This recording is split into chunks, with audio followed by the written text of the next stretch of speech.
और सबक आमोज कहानी पेशे खिदमत है। सखी चूहा और लालची बिल्ली।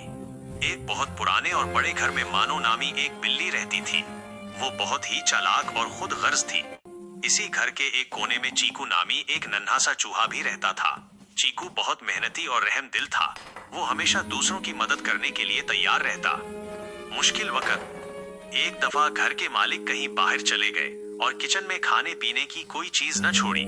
कई दिन गुजर गए, मानो बिल्ली को कहीं से गोश्त या दूध न मिला।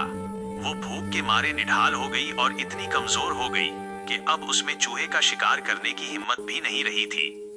दूसरी तरफ चीकू चूहे ने अपनी बिल में सर्दियों के लिए बहुत सारे दाने, बिस्किट के टुकड़े और गिरीदार मेवे जमा कर रखे थे। वो मजे से अपना खाना खाता और आराम करता।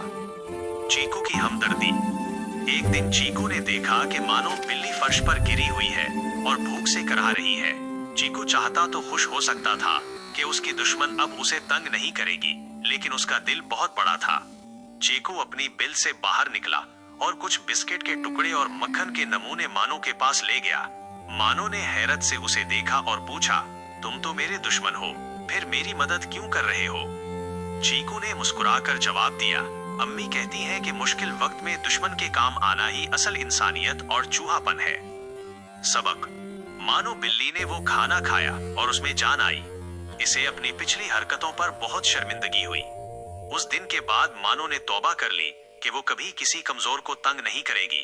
मानो और चीकू बेहतरीन दोस्त बन गए और मिलजुल कर रहने लगे। इस कहानी से हमें क्या सबक मिलता है? नेकी का बदला नेकी है। अगर आप किसी के साथ अच्छा करेंगे तो वो भी आपके साथ अच्छा करेगा। माफ करना सीखें। बदला लेने से बेहतर है कि सामने वाले को अपनी अच्छाई से शर्मिंदा कर दिया जाए।